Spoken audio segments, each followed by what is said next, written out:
Good morning. I am not very chipper right now because I haven't had my coffee and I've been up for over an hour, and so it's almost time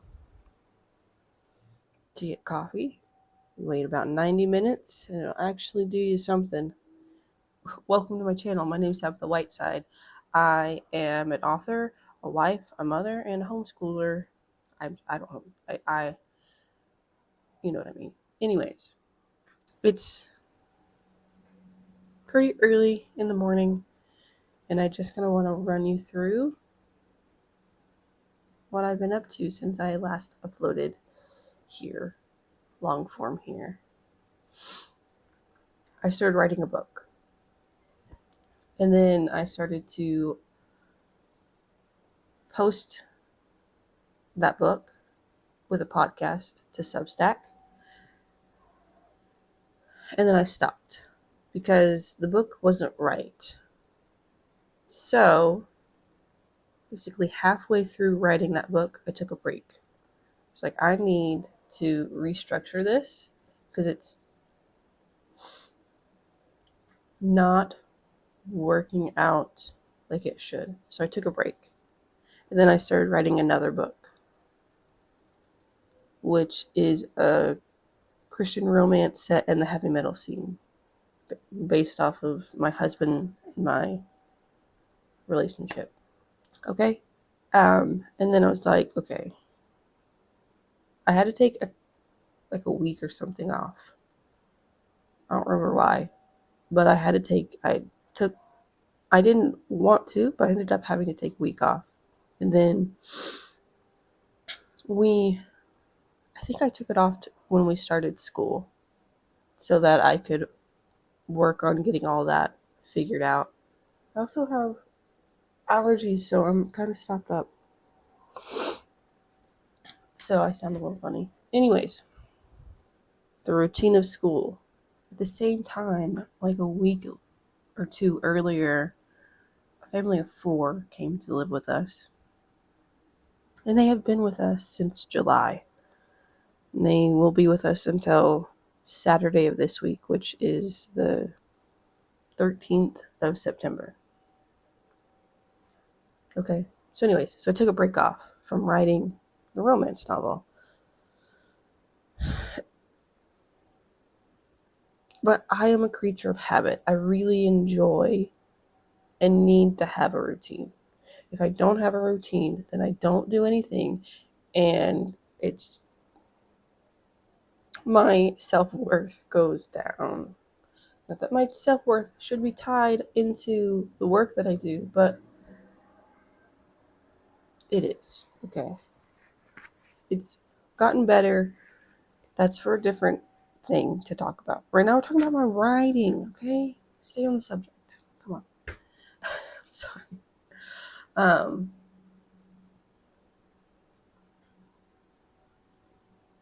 So I took some time off from writing the romance novel. Prayed heavily, intently about what I needed to focus on because I wanted to get back to writing the Lilith Letters, which was the first book I started writing. And then I also wanted to get back to writing the romance novel that doesn't have a name yet.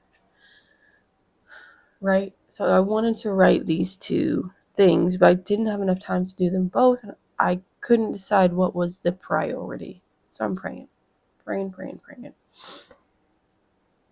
Time and time again, the Lilith Letters comes back up.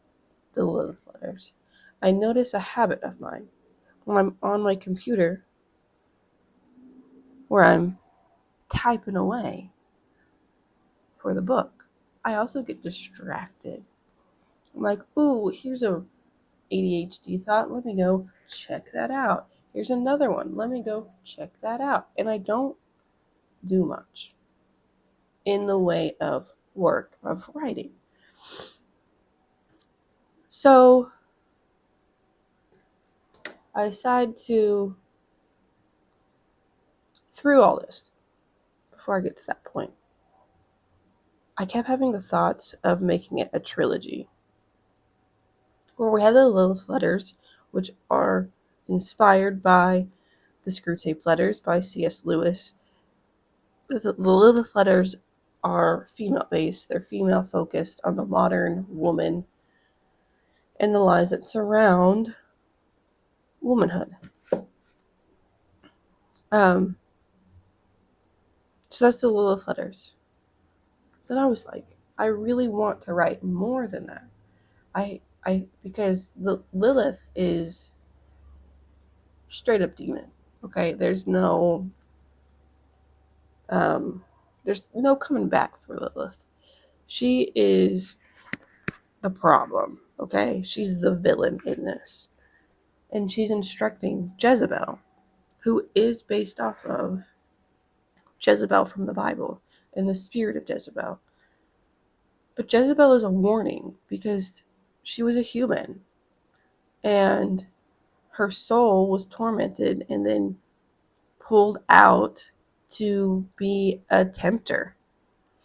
So I want to write from Jezebel's perspective. Okay?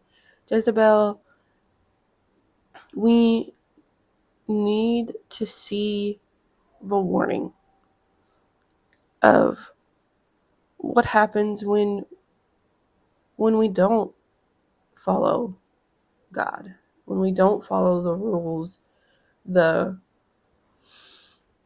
grace that is found through Jesus Christ, right?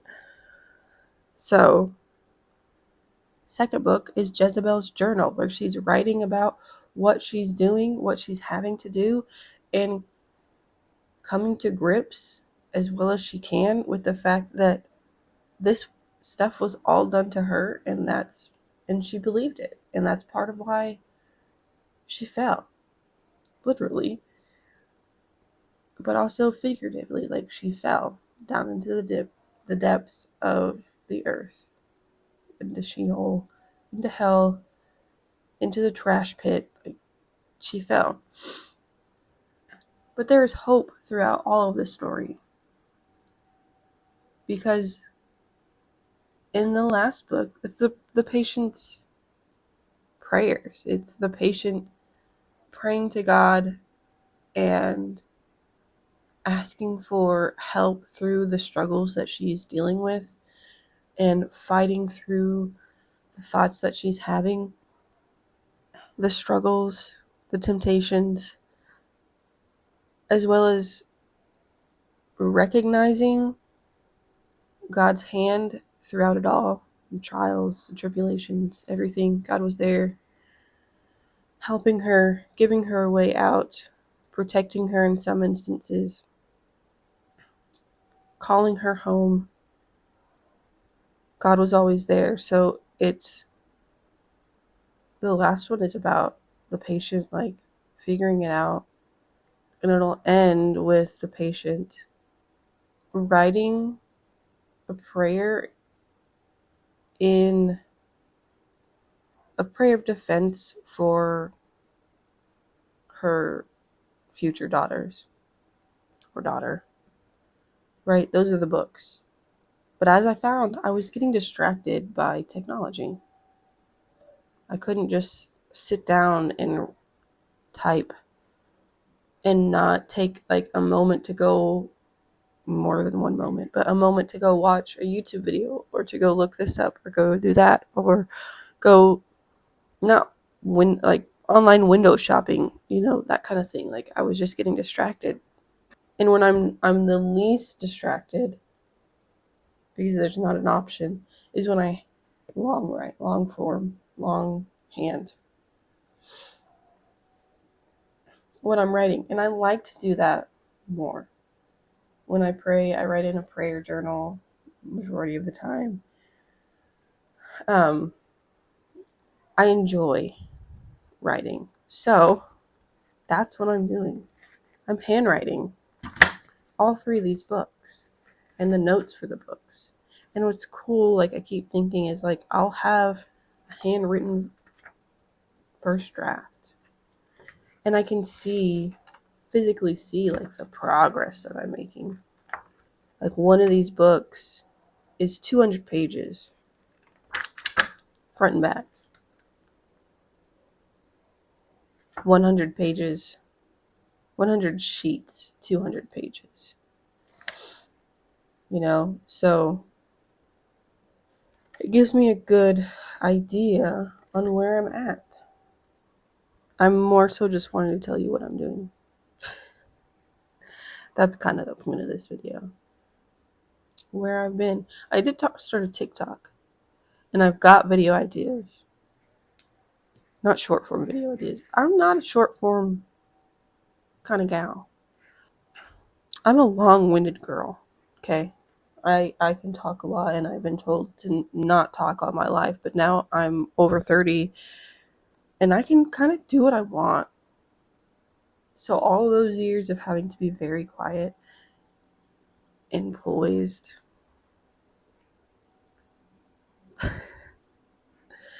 well, you know. Oh, the ideas I have. I want to talk about a book I read recently, Redeeming Love by Francine Rivers. First of all, trigger warning for sure. People will tell you the trigger warning on that book. Tell you it's got deep stuff, but like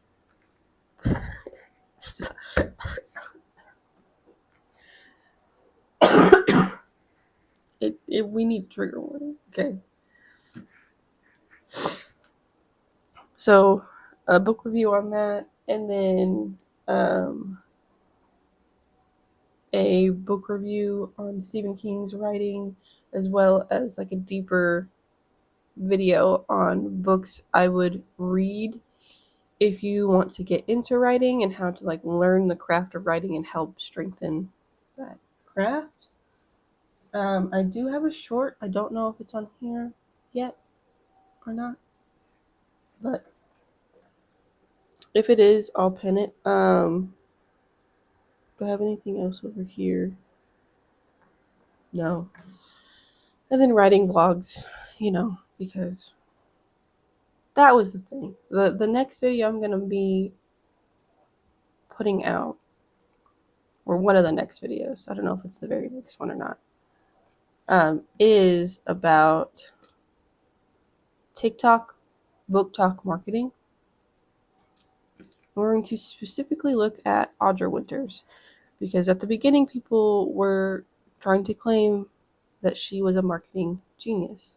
She has stated herself she's not. And for me, I have a degree in communications and over 10 years of experience in communications and marketing. She's not a marketing genius, and you can definitely tell she's not a marketing genius because of how she has been fumbling everything since the debacle that is the age of Scorpius. Okay? If she ever sees the little end of this video or the next one, my advice is stop. Take a break. Get out of the spotlight. Okay? If you found it once, you can find it again. And I think she actually ended up finding it twice anyway. Like her first couple of videos, because of the subject being tropes and astrology, universal fantasies, we'll get into that. She found an audience, and then she stopped, and then she found it again. Then she said her views went down, and she joined TikTok Shop, and they went back up. Right? I mean, she didn't say it like that. She said they went down. Then, after she said they went down, she ended up joining TikTok Shop. And because she joined TikTok Shop, they started to go back up. To the point where she sold thousands. Don't know the exact number because it's changed many times, which makes sense if like pre-orders could still come in from her changing them. But last I've seen, the final was like just under 8,000. Good, great, wonderful for her. Anyways, she's not a marketing genius, and she's really fallen prey to the marketing plans of TikTokers in the book talk space. There's a lot of put the cart before the horse.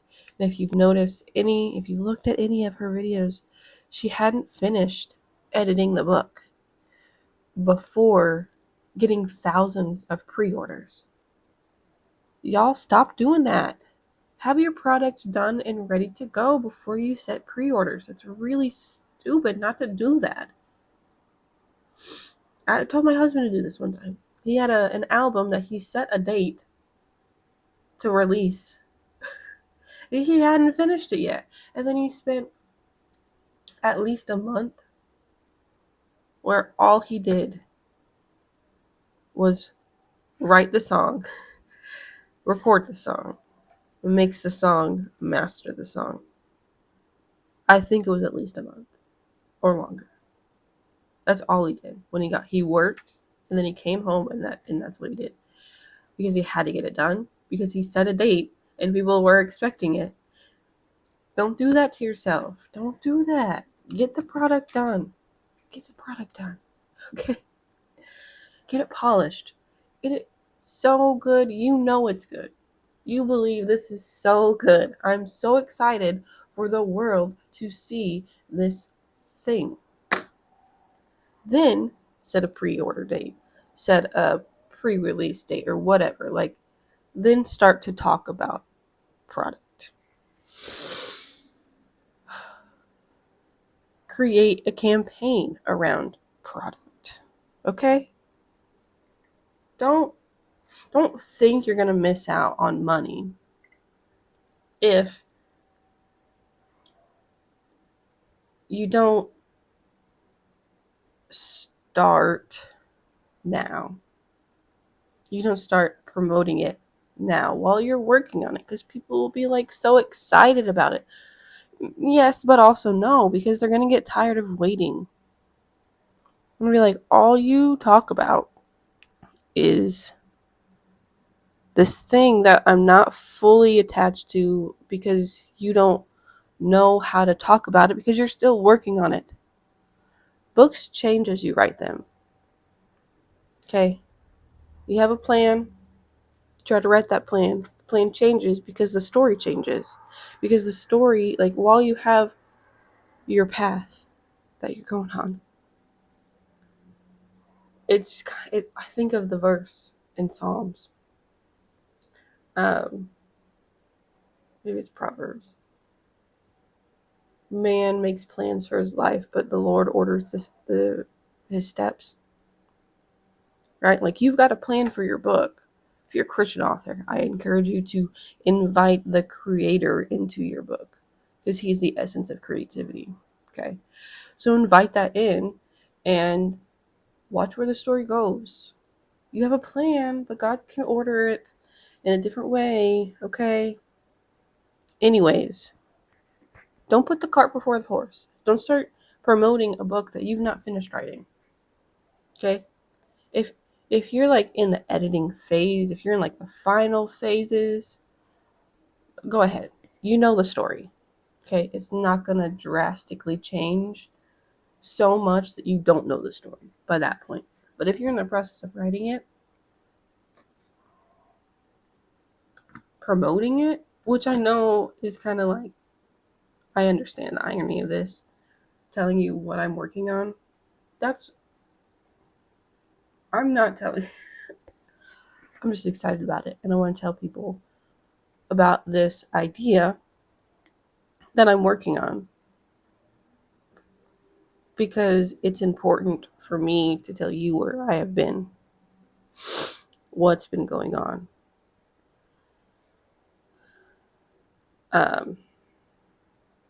And for me to get back in the habit of sitting down and creating something. Okay? But I'm not promoting my book right now, because it's not done. I can tell you the idea of it all.